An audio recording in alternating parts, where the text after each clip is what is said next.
Yeah, like as Coach Martin said, Deena's the American record holder in the marathon, and I've been pretty much with her every step of the way since 2000, and I've seen all the hard work that she's put in, the 140-mile weeks that she's logged at 8,000 feet running over hills, all the strength training, all the mile repeats, all the VO2 max testing, all the lactate threshold testing that she's been through, and it's really a team effort.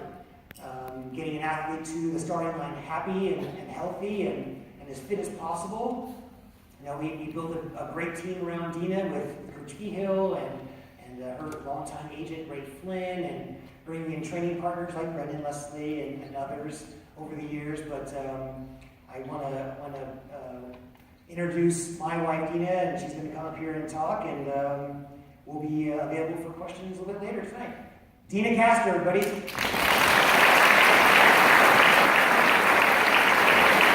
you. That was great. What an absolute pleasure, privilege, honor to be back here in Alamosa. I remember the summer of 1996 rolling into town with my Jeep Wrangler stuffed with all of my belongings, which weren't much, but to be here. And I was a post-collegiate athlete at the time, fresh out of the University of Arkansas, but my real education started here when I got to Alamosa under the tutelage of Coach Behill.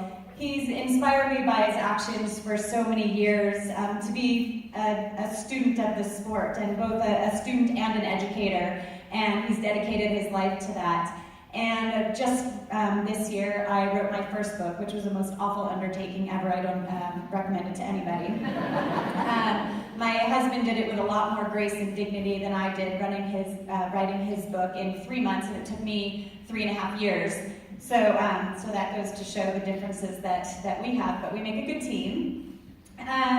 So in writing my book, I dedicated it to Coach Behill because he showed me over the years that everything that we have, whether it's time or money or knowledge in this instance, that even food, that the value of it increases exponentially the moment it's shared with others. So it was my inspiration in writing the book and gathering all the truths that this sport has given me over the years to be able to concisely put it down on pages to try to share that with as many people as possible. So it was here in this amazing San Luis Valley that I learned the secrets of success both in running and in life. And I remember in a 5-minute phone conversation with Coach Behill, which made me pack my bags and move here. I had never been more inspired, and it was only 5 minutes, so you coaches have such great power with your words and how you influence us. But he kept telling me, you have to live an athlete's lifestyle. And I remember sitting in his office for our first meeting when he told me to come visit, and I actually had moved here just because I was so inspired. And he mentioned athlete's lifestyle again, and I had no idea what that meant. But I said, yeah, you said that on the phone. And he said, repetito matur studiorium est. You said it a million times, I should know it better than that. Or it should flow out of my mouth a little better. But it means repetition is the mother of learning. And I learned that the repetition of miles and kindness and perseverance, persistence, that when you repeat these values over and over again, they become a part of who you are.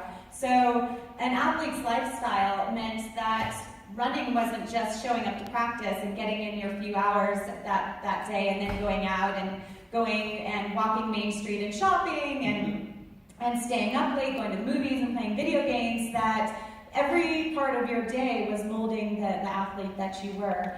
And so I was fascinated by this, and then also equally fascinated to learn that within a day of living like an athlete, going to bed early, taking a 4-hour nap after climbing up Rock Creek, and then waking up to have dinner and going right back to bed and sleeping for another 10 hours, that food and rest and training, all of that combined to allow me to recover and come back stronger and stronger the next day. And it was fascinating to me how easy success was once you were doing it properly, once you were practicing properly. So the athlete's lifestyle was a really big component of being successful as an athlete.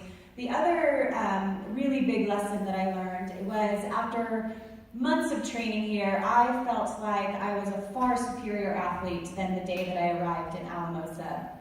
And I remember towing the line of my first national championships as a professional athlete in cross country, and there was names I recognized across the starting line. Lynn Jennings was a 7-time U.S. champion at the time. There was Amy Rudolph, who was the American record holder in the 5,000 meters, and a number of other women that had won NCAA titles. And so I'm towing the line with them, and I felt true confidence for the very first time in my life. And I remember the gun goes off, and I got swallowed up, and I tried to reattach myself to these women, and they were gaining ground on me. And I remember trying to use trees and phone poles along the way to try to reel them in. Just get to that tree as fast as you can, and you'll be closer. And I was still farther and farther away as the race went on. And I crossed that finish line so absolutely crushed. And I thought, how on earth did I go from confident to crushed in the span of 30 minutes? And I went back, I was like happy and smiling on the outside, and I got back to my hotel room and I bawled my eyes out in that rough, over-bleached fabric of their towels. And I remember just being so defeated. And my parents came to the hotel room, and my dad said, "Oh, honey, you should be so proud." And I felt that on proud. No, this doesn't feel right. I'm really pissed off. And my mom said, "Oh, honey, you did so great out there. You really were great. You were exceptional." I was like, "No, I wasn't. I was 20th place, and I wanted to get in the top 5. And my sister said, "Well, you looked great in that candy cane uniform you were wearing." And I thought, of course, the sister's going to say that in our skimpy little uniforms. So it wasn't until Coach Vigil came to the room, and he knocked on the door, and my family was there, and he said, "I'm glad you're disappointed." And I thought, what a jerk. And then he said, "Well, because it means you're invested, it means you care, it means you expect more out of yourself, it means you want more out of yourself. Rome wasn't built in a day, so let's get those training shoes back on and let's continue working for it." And it was the first time that instead of disappointment meaning I was a failure, it meant that, I'm better than this, and so let's get more out of myself. So it was a really big lesson, and as running is a lesson for life in general. Being able to reassess some really hard emotions and hard words that we sometimes own in a negative way, to just redefine these words in a way that empowers us and allows us to go on. It's more of having a growth mindset instead of a fixed mindset of disappointment. It was a growth mindset of getting back on that horse and trying again. So super important. It allowed me to deal with grief. We were reminiscing today, running on the river with our chocolate lab that used to chase beavers in the river. And so she's no longer with us, and losing her was so hard. But I thought, in that terrible pain of grieving, how could I learn from this? And I took that lesson of disappointment to see that our pain, the intensity of the pain of losing our dog is equal to the intensity with which we loved her, and that was worth it for those good 15 years. So running teaches us such a global lesson that a lot of these truths that our passion teaches us, we can apply to so many different aspects of our life. So the 2 most important lessons came from both Coach and Caroline, his wife.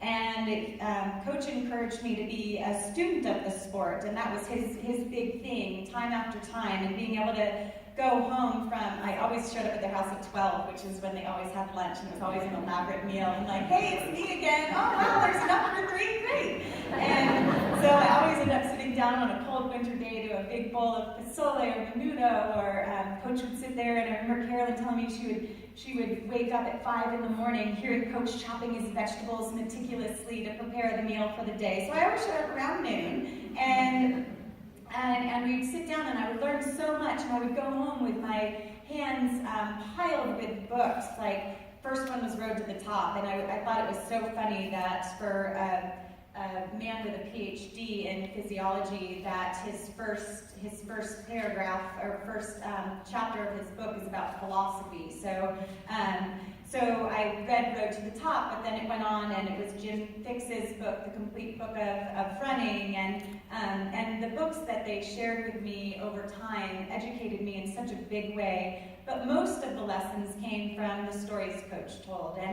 And so that was where the student in me was so hungry. He had a long passion for following the Tarahumara Indians of the natives of the Copper Canyon in Mexico, and seeing how their innate ability to run came from evolution of years and a joy of running spirit, to Juma Ikonga, who trained here before he won the New York City. He went to win the Boston Marathon, but Juma Ikonga, who won the New York City Marathon. And our Mammoth Track Club every year comes out with a t-shirt with a new quote on the back, and this year's quote is attributed to Juma Ikonga, and he said before his build-up to the New York Marathon that the will to win means nothing without the will to prepare. And so that's one of my husband Andrew's favorite quotes. So Juma Ikonga trained here in the San Luis Valley. Galindo Bordin from Italy trained here before he won the Boston Marathon, surpassing Juma Ikonga for the win in that race.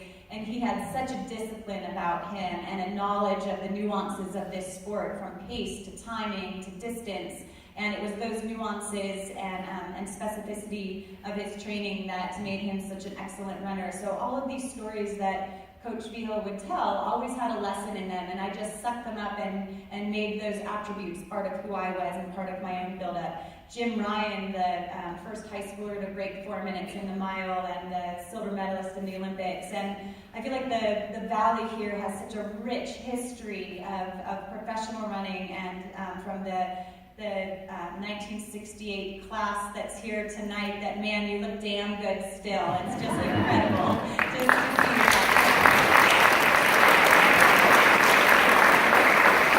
such a rich history, thanks to you and the inspiration you brought this valley, and so many people that followed, that came up through out of state, the multiple All-Americans and national champions and national championship teams that came out of here is totally inspiring. So being a student of the sport is so important, because you grab those attributes from people and learn from their successes to make those attributes part of your own success. And from Caroline, I learned about gratitude. You might think, like, what does gratitude have to do with running? Okay, I'm grateful that I can stand up on my own 2 feet and put one foot in front of the other, but gratitude hit me in a much bigger way. And at first it was just a little challenge. Let's write gratitude lists. Sure, that's great. And so it was kind of frilly. We sat down each night before each of us went to bed. We wrote our gratitude lists out and shared some of the items on our list. I remember my first list, and the very first item on my list was an extra hot cappuccino. I'm like, where did that come from? I don't drink these very often, but I really feel indulgent and hoity-toity when I get an extra hot cappuccino in my hand. And second was family, but it's not necessarily the order of your gratitude. It's just you're grateful for the things on your list. And so my list went on. I listed 10 things, and I shared them with Caroline the next day. And every night I sat down and I wrote in my journal things that I was grateful for, but you couldn't duplicate anything on the list. So I thought, what else is there to be grateful for? And the magic of this list was that every day I went about my day searching for things to put on that list by the end of the day. And so what happens when you are searching for gratitude, you let the little things, like the person that beat you to the closest parking spot at the grocery store, or the long line at the bank, or the person that cut you off in traffic earlier that day, those kind of things tend to roll off your shoulder because your mind is on what you're supposed to be grateful for.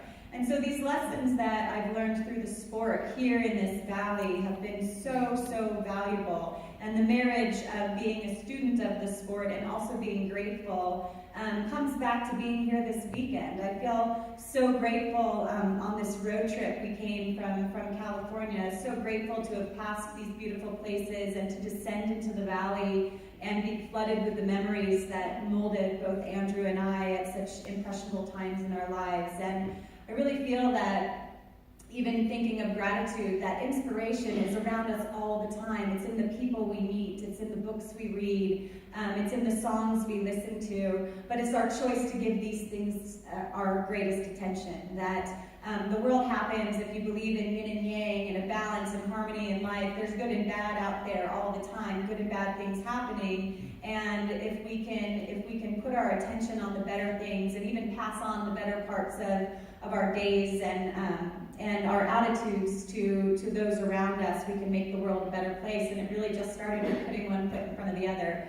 So I really feel incredibly grateful this weekend. It's that we have a lot of cherished memories here, but weekends like this, we also get to create a lot of new ones. So amazing that we can get so many people here to honor the 1968 venture that has now just come into, that took so many people, the vision of having the Olympic trials, and then the volunteers and the athletes that came here to pursue that team. And it was really back to specificity of sport, to creating an Olympic team that can compete at altitude in Mexico. So incredible to be able to really start something very grand here. The Olympic trials now are so celebrated, and it all happened here. To be able to have NBC show live broadcasts of Olympic trials, the last Olympic trials happening in Los Angeles, and so really fantastic journey that started right here in Alamosa. And may we forever remember that day, cherish the people that were a part of it, and live on with the gratitude and being students of our lives, of our passions, of this sport in general, and keep making the world a better place. So thank you for sharing this weekend with us. We really look forward to answering questions from all of you. So put your thinking caps on